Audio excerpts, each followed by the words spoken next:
Hi guys, this is Mr. Recaps.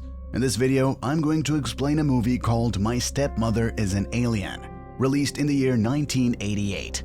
I'm warning you for spoilers. Stay tuned.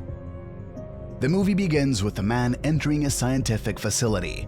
The weather outside is really bad and Dr. Budlong is seen with other fellow doctors advising Dr. Steve Mills about a klystron tube because it is very expensive to fix and also not to increase above 300 watts.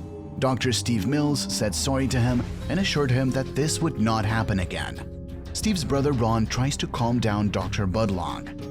Dr. Budlong informs Ron that his brother wants to transmit a radio signal to a location in orbit that would take 92 years to reach and 92 years to return. Steve, along with his assistant and Ron, went out to fix the radar signal.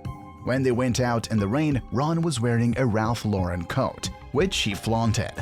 The three of them returned to the experiment room where Ron put his coat on the chair's back. When Steve was attempting to send the signal, one of the windows was opened, and the wind outside blew onto Ron's coat, causing it to become mingled with the klystron tube, causing everything to become twisted and triggering the gravity disturbance. Steve tries to restore it, but all of the system's components have been destroyed, and he has lost everything. Steve's 13-year-old daughter, Jessie, is playing badminton when he returns home with all of his possessions from the office and informs her that he has been fired. Later, they are preparing for a party at Ron's house. On the other hand, a gorgeous woman, Celeste, is ready to go to Earth to do research and has finally landed in front of Ron's house from her spaceship. Following the landing, she uses her handbag as a remote control to return the ship. When Celeste enters Ron's house and inquires about Dr. Steve Mill, Ron directs her to Steve, who is dancing with his daughter. Celeste was on her way to Steve when she was approached by a lady holding 2 trays of smokes and pastries, from which she chose some burned cigarettes, which she ate and appreciated the taste. Celeste approached Steve and inquired about the composition of his radar beam. While speaking with Steve, Celeste picks up a carrot and lights it as if it were a cigarette, then tells Steve that she will see him later. Celeste is doing strange things that everyone is surprised by, and then she walks out of the home and begins talking to her purse advisor and informing the purse that the research, food, and outfit are all inappropriate. Jenny asked Steve about Celeste, but he didn't know who she was and felt awful for her because no one liked her here. Steve approached Celeste outside the house and spoke with her. Celeste apologized for what she had done there, but Steve found her quite hilarious. Celeste asks him if he has made any astronomical transmissions in the previous several days that may have infiltrated other galaxies. Steve admitted the transmission and told her that it was pretty complex. Celeste hugs him and puts her hands in his jean pockets since she was feeling cold during their discussion. When Steve inquires about where she is from, she tells him that she is from the Netherlands and also asks him to take her to his lab. He was going to kiss her when she abruptly excuses herself and walked inside to ask Jenny what she should wear. Jenny hands her a bunch of magazines, which Celeste stuffs inside her handbag and transforms into a lovely gown. Celeste was about to change her dress in the open when Steve stopped her and asked her to change in the back seat of his car. They headed to the lab after changing their clothes, but the security stopped them, since Dr. Budlong had ordered him not to let Steve in. Celeste informs the guard that she works with the Defense Advanced Research Project Agency, and he requests that she present her ID. Her handbag began to tug at her, and as she opened it, the bag began ejecting a slew of cards.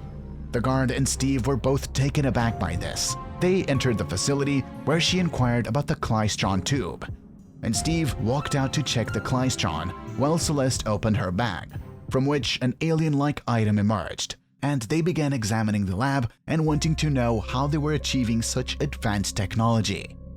Dr. Budlong enters the lab at the same moment and asks Celeste who she is and what she is doing there. She didn't respond and resumed her search. When she was stopped by Dr. Budlong, she ordered her purse to fly him back to his car. Steve led Celeste to the radar where she asked him why he was attacking another galaxy where there were no conflicts and people lived in peace. Steve takes her purse off her shoulder and wants to kiss her, but she doesn't know how. So her purse produces particular rays and turns into a television screen to teach her what kissing is and how to do it. She then acts out whatever is on television, which appears to be extremely amusing. Later, she asks him if he is certain that he told her everything about the transmission, and he assures her that they will investigate more later. Steve escorted her to his house, where Celeste saw his dog and asked her purse what it was, to which the purse replied that it was a canine that is generally seen in the company of a fire hydrant. Her purse requested Celeste to not leave Dr. Steve alone since he is hiding something. Celeste went upstairs where Steve was checking on his sleeping daughter. She invites him to his room where they resume kissing, and Steve expresses his desire for sex, which she has no idea what it is. She went into the restroom and asked her alien about sex, to which he gave her some instructions and showed her several videotapes. Celeste returned to his room and began enticing him in the same manner as in the video. She is pleased with their intercourse and tells him that this is what they should be doing the entire time. They were having a good time when she abruptly informs him that she knows about his unfortunate fate 5 years ago, when his wife died, leaving him with a child. Steve is taken aback by this and wonders how she knows, to which she responds that she can read his eyes. Jesse was overjoyed to know that Celeste stayed there overnight. Steve proposed to Celeste when she told him that she was leaving tonight and would never come back. Steve is quite curious as to why she is returning and tells her that she is the best thing that has ever happened to him. Steve asks her to marry him and then sends her off to think about his proposal. Celeste is going out and talking to her purse, which advises her not to go out in this attire because she was wearing a nightgown, no shoes, and strange goggles on her head. Celeste walked to a baseball park where 3 elderly men appeared from the flash of light and questioned her about the transmission. They also asked her whether anybody was suspicious of her, and the purse informed them that Jesse saw her putting magazines inside the handbag that transforms into a dress. So they tell Celeste to murder her, which she resists because she's only a little girl and a daughter. She said that the subject would be unable to think about science until she married him. They ask her to marry him, but they all have no idea what it means. The 3 aged guys read from a large book and explains to her what marriage is. The old fellas also warned her that if she did not get the transmission from him, their planet would be destroyed. Steve was getting ready with Jesse when Ron arrived and advised him not to do so since she may want his money for citizenship. However, Ron later explains that he is simply jealous because his brother has met his ideal girl. When Jesse went to the other room to get Celeste, she and her dog noticed Celeste drinking the acid from the batteries and chatting to someone who wasn't in the room. However, she is unable to persuade her beloved father that Celeste is unusual. When Jesse's dog tried to conceal the bag while they were taking vows, the bag alien brought the dog up to the roof. Everyone was astounded to see how the dog managed to go that high. The scene shifts to where the bag alien makes a call to Dr. Budlong and his senior and asks him to call Dr. Steve back to work. She drives her car to the store while Steve is asleep to get him food so he can work effectively for science. While preparing the food, she sneezes accidentally and wonders what this was. The bag alien explains that it was a sneeze and that it happened due to the flour she was pouring. Jesse witnesses Celeste picking eggs out of boiling hot water with her bare hands, and even cooking an entire meal from a cafe for Jesse and her father, as well as an entire dinner for the dog.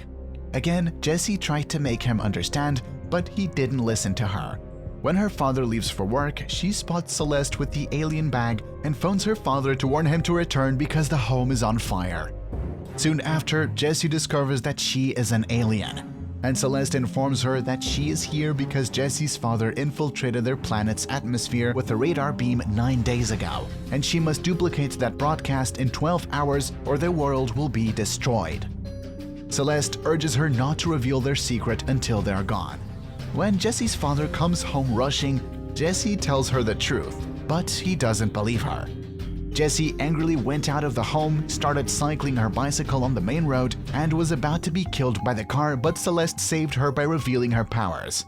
Jesse said sorry to her for her behavior and urged Celeste to not leave the planet. Steve is now aware of her identity and inquires about Celeste's spaceship, to which she responds that it is behind their moon, and also tells him that she is 1,296 years old. She also informed Steve that they reproduce themselves in a petri dish because intercourse is inefficient and messy. So Steve asks her to eat his sandwich if she wants to know her secret. So she eats the sandwich and really likes it. They were talking about their lives and futures when the lightning struck. So they went to the lab to perform the transmission. This time, Dr. Budlog was also there to help them. Steven discovers how to duplicate the radio wave and rescue Celeste's world. The bag, on the other hand, makes a call to Ron as Celeste expresses her love for him and asks Ron to come to the lab and bring her bag she left at Steve's home. When Ron reaches the lab, Celeste tells Steve to get rid of the bag because it was sent to destroy the Earth after their task was complete. Steve threw the bag into the electric wave transmitter and destroyed it.